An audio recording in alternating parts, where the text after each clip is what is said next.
Martin berkata, sejauh yang saya tahu, Jamie dan Jordan hanyalah saudara tiri yang memiliki ayah yang sama. Hubungan mereka seperti Brad dan Alex. Seperti yang Anda tahu, Brad dan Alex selalu terlibat konflik. Jadi, Jordan dan Jamie Steele mungkin juga tidak akur. Pemuda itu mengangguk. Dia mungkin tidak jelas tentang situasi dalam keluarga Steele, tetapi dia sangat menyadari hubungan antara Brad dan Alex. Bukan hanya Brad dan Alex yang sering terlibat konflik, bahkan Lauren dan Clarice pun kerap adu mulut. Pemuda itu berkata, apakah itu demi warisan? Dia seharusnya tidak harus pergi sejauh membunuh Jordan, kan? Petik 2. Martin menggelengkan kepalanya dan berkata, saya kira itu tidak sesederhana bersaing untuk mendapatkan warisan. Untuk keluarga seperti kami dan Stellus, anak-anak tidak sepenuhnya harus saling membunuh demi mendapatkan bagian yang lebih besar dari warisan sama sekali.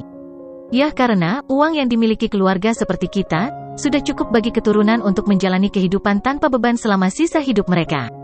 Petik 2. Bahkan jika mereka mengambil semua aset, itu akan sia-sia. Mungkin karena rahasia Stellus. Kurasa Jamie sudah mengetahui rahasia keluarga mereka, jadi dia memutuskan untuk mengambil tindakan lebih cepat dan menyingkirkan Jordan. Pria muda itu memikirkannya dengan hati-hati dan berkata, Jamie dan Jordan sepertinya memiliki kakak laki-laki kan? Saat menyebutkan kakak laki-laki mereka, Martin mengerutkan kening dan berkata, kakak laki-laki mereka terlalu misterius. Aku bahkan tidak bisa mengetahui seperti apa dia sekarang. Saya menduga bahwa dia adalah anak yang jujur dan dapat diandalkan yang tidak suka membuat masalah. Petik 2. Louis, terus kirim lebih banyak orang untuk mencari di seluruh DC. Anda harus menemukan Jamie Steele. Ya. Juga, saya sudah muak dengan ancaman binatang kecil itu dengan pesawatnya yang berbentuk UFO. Kirim tim pengintai paling profesional untuk menemukan pesawatnya yang berbentuk UFO dan hancurkan. Tangkap orang yang mengendalikan pesawat berbentuk UFO juga. Ya. Oke, lanjutkan dengan urusanmu. Pemuda itu keluar dari ruang kerja dan melihat Lauren yang tampak agak kecewa. Nona Howard. Lauren mengangguk pelan dan memasuki ruang kerja. Kakek. Lauren masuk dan Martin melihat noda air mata di wajahnya. Dia bertanya, ada apa? Lauren berkata, kakek, saya bersedia menerima pernikahan yang telah Anda atur untuk saya. Seketika terkejut mendengarnya, Martin bertanya, apa yang kamu katakan? Dalam beberapa tahun terakhir, Lauren dengan keras kepala menentang keluarganya dan menolak untuk menerima pernikahan yang mereka atur untuknya. Apakah matahari terbit dari barat hari ini?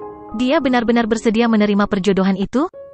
Dengan ekspresi sedih, Lauren berkata dengan murung, saya bersedia menikah dengan siapapun yang Anda ingin saya nikahi. Martin bertanya dengan bingung, apa yang merasukimu? Bukankah kamu menemani Jordan untuk mencari Victoria hari ini? Apakah karena Yordania? Lauren menundukkan kepalanya, masih merasa sedih ketika dia mengingat apa yang dikatakan Jordan padanya barusan. Saya tidak ingin dia berpikir bahwa saya akan menggunakan cara yang tidak bermoral untuk menikah dengannya. Tolong, nikahkan aku, kata Lauren sedih. Martin berkata dengan sangat terkejut, kamu menolak untuk menikah beberapa tahun terakhir, tidak peduli bagaimana kami mencoba meyakinkanmu.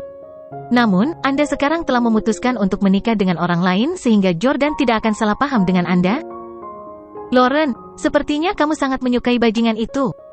Martin awalnya berpikir bahwa Lauren tidak akan mengembangkan perasaan apapun untuk Jordan dan paling-paling akan berpikir bahwa dia adalah keturunan keluarga misterius. Namun, pada saat ini, Martin menyadari bahwa cucunya telah mengembangkan perasaan yang nyata untuk Jordan, seorang pria yang telah menyakitinya sebelumnya. Keluarga Steele terkutuk. Bagaimana keluarga Howard lebih rendah dari Anda? Lauren adalah permata yang sangat langka, dan dia layak mendapatkan dunia dan lebih banyak lagi. Namun, kamu bahkan tidak menyukainya, ya, Jordan Steele? Martin merasa sangat tidak adil bagi Lauren. Di sisi lain, Lauren merasa sangat sedih, karena dia tidak bisa menahan air mata lagi. Kakek, tolong jangan lanjutkan. Martin menghela nafas dan berkata, Lauren, apakah kamu yakin ingin menikah dengan pria yang tidak kamu sukai? Saya memperingatkan Anda sebelumnya, Anda tidak dapat kembali pada keputusan Anda. Petik 2. Begitu kamu menikah, kamu tidak bisa begitu saja bercerai dan kamu harus memprioritaskan kepentingan keluarga kita.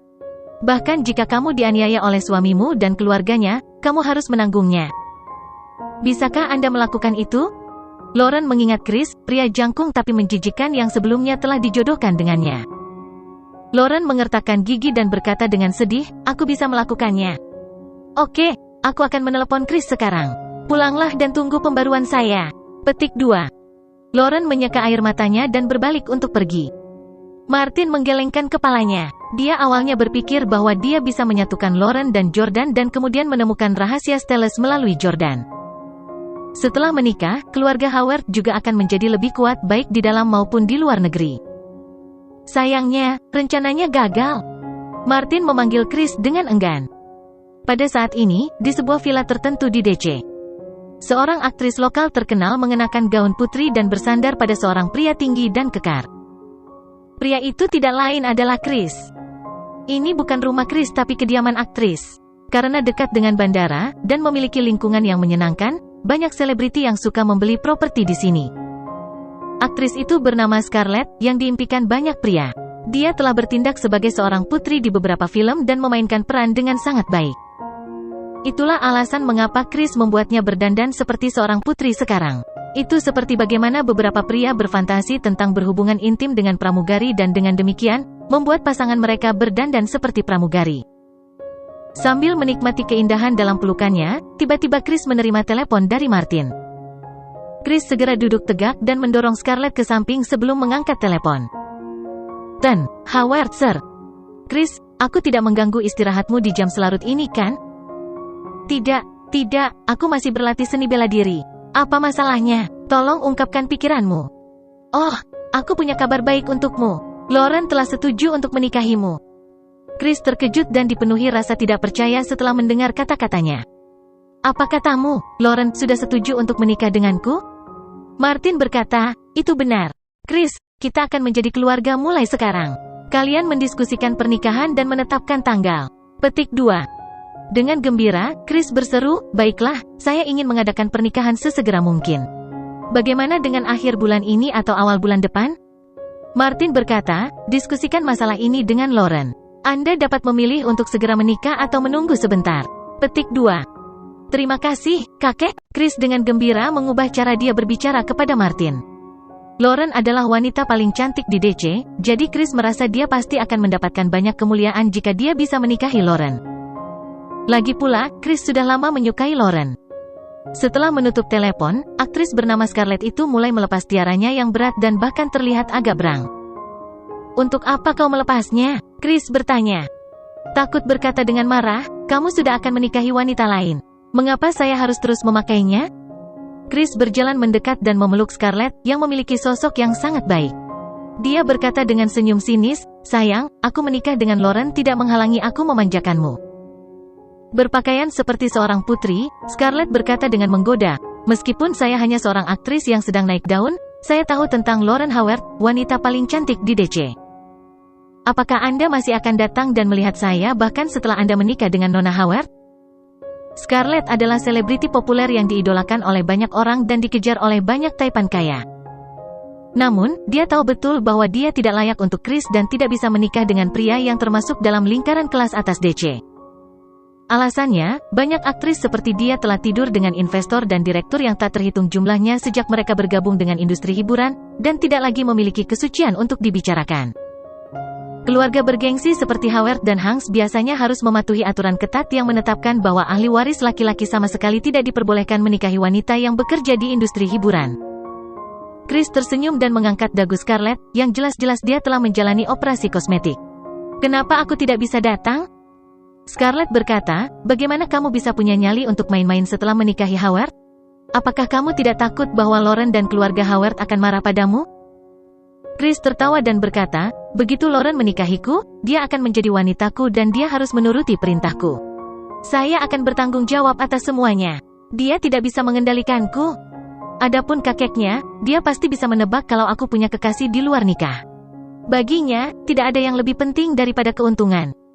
Selama aku masih memiliki apa yang dibutuhkan keluarga Howard, dia tidak akan berani melakukan apapun padaku. Mendengar kata-katanya, Scarlett tertawa dan berkata, kau sangat mendominasi, Tuan Hank. Aku hanya suka pria tangguh sepertimu. Hehe. Chris melingkarkan lengannya di pinggang Scarlett dan berkata, Scarlett, sudah waktunya kamu menambah berat badan. Kamu terlalu kurus dan kamu tidak bisa membawa gaun ketat seperti itu dengan baik. Banyak aktris cenderung terlalu kurus karena ingin terlihat bagus di layar. Jika tidak, jika mereka memiliki sosok rata-rata, mereka akan terlihat sangat gemuk dan montok. Meskipun sosok kurusnya akan terlihat bagus di layar, itu kurang menarik dalam kehidupan nyata, terutama di tempat tidur. Scarlett berkata, saya harus terlihat bagus di layar sehingga saya tidak bisa menambah berat badan. Jika menurut Anda saya tidak cukup baik, saya akan merekomendasikan gadis lain kepada Anda. Dia seorang pemula yang memiliki sosok yang sangat baik. Dia pasti tipe yang kamu suka. Oh, siapa namanya? Di film atau serial TV mana dia berakting? Chris mulai sedikit penasaran. Scarlett menjawab, namanya Kylie. Dia mahasiswa baru yang belum membintangi film apapun dan dia tampaknya masih perawan. Mungkin banyak pria akan senang mendengarnya, tetapi Chris menggelengkan kepalanya tanpa minat. Saya tidak ingin seorang pemula. Saya hanya pernah tidur dengan Alistair. Rekomendasikan dia padaku lagi setelah dia menjadi terkenal, kata Chris. Scarlett menyenggol wajah Chris dengan jarinya dan berkata, sekarang aku tahu bahwa kamu menyukai wanita yang diidolakan oleh semua orang, sama sepertiku, seorang aktris yang memiliki banyak penggemar. Contoh lain adalah Lauren, pewaris keluarga kaya yang ingin dinikahi oleh semua keturunan di DC. Chris tersenyum dan berkata, itu benar, hanya wanita sepertimu yang didambakan banyak orang yang cukup baik untukku. Oke, itu saja untuk hari ini. Saya tidak akan bermalam hari ini. Saya harus pulang dan mendiskusikan tanggal pernikahan dengan orang tua saya. Setelah mengatakan itu, Chris dengan cepat pergi. 9 pagi. Bang, bang, bang. Bang, bang, bang. Jordan mendengar seseorang mengetuk pintu tanpa henti di pagi hari. Apakah itu kamu, Victoria? Jordan dengan cepat bergegas keluar dan membuka gerbang rumah, hanya untuk melihat bahwa itu adalah orang asing setengah baya. Kamu siapa? Pria parubaya itu memegang setumpuk kartu dekoratif pernikahan. Dia berkata kepada Jordan, kamu adalah pemilik rumah ini kan? Tuan Hank dan Nona Howard akan menikah, jadi Tuan Hank ingin pernikahannya semarak. Oh, benar, dia ingin seluruh DC merayakannya. Jadi kami berpikir untuk memasang kartu dekoratif ini di semua villa di sini, terutama yang seperti milik Anda. Kami akan menempatkannya di seluruh kota sehingga setiap orang dapat mengirimkan berkat mereka kepada Tuan Hank dan Nona Howard. Tentu saja, kami tidak akan membiarkanmu memasang dekorasi secara gratis. Kami akan membayar Anda $150 setiap hari sampai pernikahan berakhir. Bagaimana kedengarannya? Jordan mengerutkan kening dan bertanya, Tuan Hank dan Nona Howard, siapa? Pria parubaya itu tertawa dan berkata, bagaimana saya bisa tahu nama mereka ketika saya hanya warga negara biasa? Saya hanya tahu bahwa keluarga mereka adalah yang teratas di DC. Petik 2. Jordan tiba-tiba memiliki pemikiran yang tidak menyenangkan. Mungkinkah Lauren Howard dan Chris Hank? Lauren meninggalkan tempat Jordan dengan sedih sambil menangis dan bertanya-tanya, mungkinkah dia setuju untuk menikahi Chris setelah meninggalkan tempatku? Jadi, apakah kamu akan memasangnya? Pria parubaya itu terus bertanya. Jordan berkata dengan tidak senang, tidak. Chris adalah orang yang mengerikan dan Jordan tahu bahwa Lauren tidak menyukainya sama sekali sehingga dia jelas tidak akan memasang tanda-tanda dekoratif untuk pernikahan mereka di depan pintunya. Pria parubaya itu berkata, apakah menurut Anda itu terlalu sedikit uang? Kita selalu bisa mendiskusikan harga. Bagaimana kalau $200 sehari? Jordan membantah terus terang, saya tidak akan setuju bahkan jika Anda menawarkan saya $2.000 sehari. Meninggalkan. Pria parubaya itu jelas tidak senang. Kamu tidak akan melakukannya bahkan jika aku menawarkanmu $2.000 sehari? Menakjubkan. Apakah seseorang di keluargamu baru saja lewat? Jordan menjadi marah dan mencengkeram kerah pria parubaya itu. Apa katamu? Pria parubaya itu berkata, hei, apa yang kamu coba lakukan? Apakah Anda mencoba untuk mengalahkan saya? Jangan berpikir Anda adalah masalah besar. Cepat dan lepaskan aku. Lupakan saja jika Anda tidak ingin memasang dekorasi. Jangan menghalangi jalanku. Aku harus pergi mengunjungi rumah-rumah lain.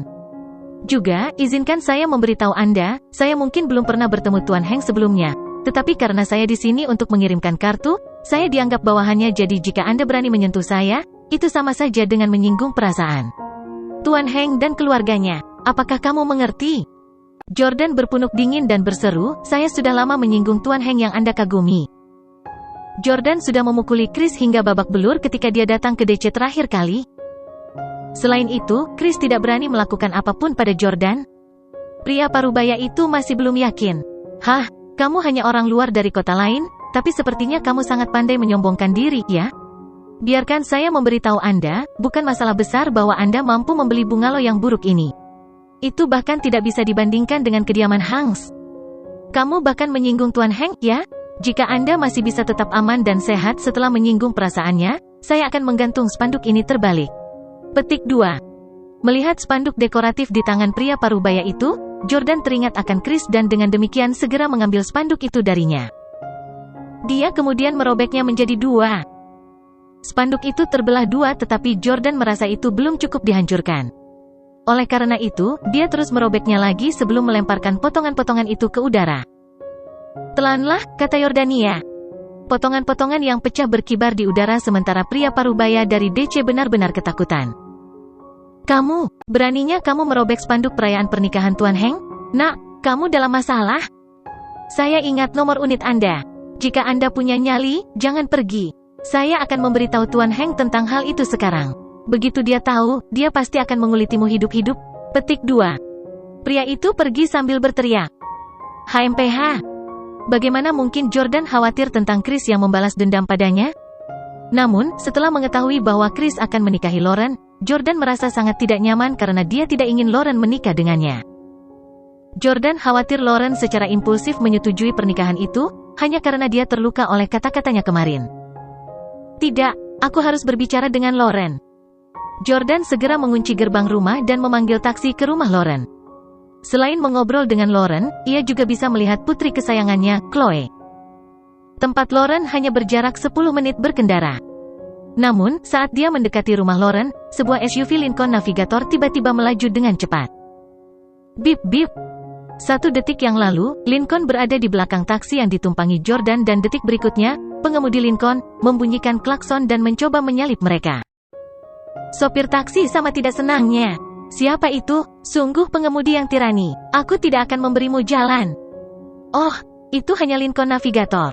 Mobil ini harganya hampir 100.000, ya. Petik 2. Sial, aku tidak bisa memprovokasi mereka.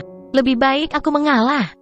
Pengering taksi tidak berniat membiarkan navigator lewat karena Jordan akan segera tiba di tujuannya. Dia bisa berhenti segera setelah hanya berakselerasi sekali. Namun, dia ketakutan ketika melihat itu adalah mobil mahal dari DC. Dia tahu itu pasti pukulan besar dari DC yang mereka tidak mampu main-main. Namun, Jordan mengenali mobil itu begitu dia meliriknya. Mobil ini milik Chris Heng? Ketika Jordan dan Lauren pergi untuk melakukan tes ayah sebelumnya, Chris telah memblokir Jordan di tempat parkir dengan mobil itu. Setelah mengetahui bahwa itu adalah mobil Chris, Jordan mengetahui bahwa Chris juga ada di sini untuk mencari Lauren. Bajingan itu sama sekali tidak layak menjadi suami Lauren. Jordan dipenuhi dengan kecemburuan. Jika dia tidak mengatakan kata-kata menyakitkan itu kepada Lauren kemarin, Chris pasti tidak akan memiliki kesempatan untuk menikahinya. Namun, dia benar-benar memiliki keberanian untuk dengan arogan memblokir jalan sekarang, seolah-olah jalan itu miliknya. Tuan, jangan biarkan dia menyusulmu. Mempercepat. Jordan segera menginstruksikan pengemudi. Melihat Jordan dan merasa bingung, sopir taksi itu berkata, "Hah, jangan biarkan dia menyusulku, ini mobil mahal, lihat plat nomornya." Jordan berkata dengan serius, "Jangan beri jalan padanya, percepat terus, aku akan bertanggung jawab jika terjadi sesuatu." Sopir taksi adalah orang yang cukup berpengetahuan dan dia tahu bahwa Jordan juga bukan orang biasa, jadi dia setuju sambil tersenyum, tentu. Dengan demikian, pengemudi taksi menginjak pedal gas dan Lincoln SUV yang akan menyusulnya, langsung gagal dan tidak punya pilihan selain dengan malu-malu mengemudi di samping SUV. Hei, sopir taksi ini sangat kurang ajar. Beraninya dia tidak mengalah. Pengemudi Lincoln Navigator tidak lain adalah bawahan Chris, Rob. Chris, yang duduk di kursi belakang, sangat tidak senang. Dia adalah orang yang sombong yang biasanya berperilaku seperti seorang tiran di DC. Bagaimana dia bisa membiarkan seorang sopir taksi menidurinya? Rob, terus menyusulnya. Turunkan pedal gas dan putar setir ke kanan. Terus mengemudi dan lihat apakah dia akan membiarkanmu lewat. Chris berkata dengan kejam. Ya. Chris berpunuk dengan dingin dan berteriak, beraninya seorang sopir taksi begitu sombong? Dia benar-benar tidak tahu apa-apa. Di sisi lain, pengemudi taksi menginjak pedal gas dan berseru dengan tangan gemetar, kabar buruk. Mereka mempercepat lagi. Apa yang harus kita lakukan? Apakah kita melambat atau tidak? Jordan menginstruksikan dengan marah, tidak, terus percepat. Jangan berhenti bahkan ketika kita mencapai tujuan. Jangan biarkan dia menyusul kita. Di Lincoln, Rob juga panik. Sialan, taksi yang buruk itu juga melaju kencang. Chris berseru dengan marah, jangan pedulikan itu. Salip saja. Ya. Lincoln SUV melaju kencang sambil memaksa ke kanan. Pada saat ini, pengemudi taksi tidak punya pilihan selain menginjak rem secara naluriah. Namun, meski begitu, jaraknya terlalu pendek. Dengan dentuman keras, pengemudi taksi menabrak bagian belakang kanan Lincoln Navigator. Meskipun pengemudi taksi yang menabrak belakang mobil, mereka yang dapat mengemudi akan tahu bahwa pengemudi Lincoln Navigator bersalah. Brengsek! Rob sangat marah sehingga dia segera keluar dari mobil dan berteriak pada sopir taksi, apakah kamu tuli, kamu pengemudi taksi yang bodoh? Tidak bisakah kamu mendengarku membunyikan klakson padamu? Kamu bahkan sengaja mempercepat dan mencegahku menyalip, ya? Lebarkan matamu dan perhatikan baik-baik. Ini mobil Tuan Chris Heng? Sopir taksi juga buru-buru turun dari mobil. Sadar betul bahwa Rob bukan orang biasa, dia membungkuk ke depan dan berkata, ini bukan salahku. Pelangganlah yang terus membuatku mempercepat. Pelanggan. Baru kemudian Rob melihat ke kursi penumpang mobil. Jordan juga turun dari mobil dan menatap Rob. Dia berkata, kendaraan Anda bukan mobil polisi atau ambulans. Kami tidak berkewajiban untuk memberi jalan kepada Anda. Kamu tidak boleh membunyikan klakson di jalan ini, tapi kamu sudah membunyikan klakson dan mengganggu warga. Anda bahkan menyalip dengan tirani. Petik 2. Beraninya kamu begitu merasa benar sendiri ketika kamu sudah menyebabkan mobil bertabrakan? Rob tercengang melihat Jordan. Kamu adalah... Pada saat ini, Chris yang sedang duduk di dalam mobil, juga melihat Jordan. Sialan, itu dia. Chris buru-buru keluar dari mobil dan menatap Jordan. Jordan Steele, saya bertanya-tanya sopir taksi mana yang akan begitu berani untuk tidak memberi jalan kepada saya, tetapi ternyata itu Anda. Apa yang kamu lakukan di sini? Jordan berkata, saya di sini untuk melihat putri saya. Apa yang salah? Chris tertawa dan berkata, kamu di sini untuk melihat Chloe kan? Hah, kamu pasti sudah tahu kalau Lauren dan aku akan segera menikah kan? Aku akan segera menjadi ayah Chloe. Kamu tidak layak, Jordan segera membalas. Kamu. Chris sangat marah. Pada saat ini, sopir taksi menyadari bahwa mereka berdua benar-benar mengenal satu sama lain dan tampaknya mereka adalah tokoh terkemuka. Jadi, dia menyela, Tuan, karena kalian berdua saling kenal, itu bagus. Anda lihat, mobil saya bertabrakan dengan mobil Anda dan lampu depan saya rusak sekarang. Bagaimana kalau kalian berdua mendiskusikan bagaimana memberi saya kompensasi? Petik 2.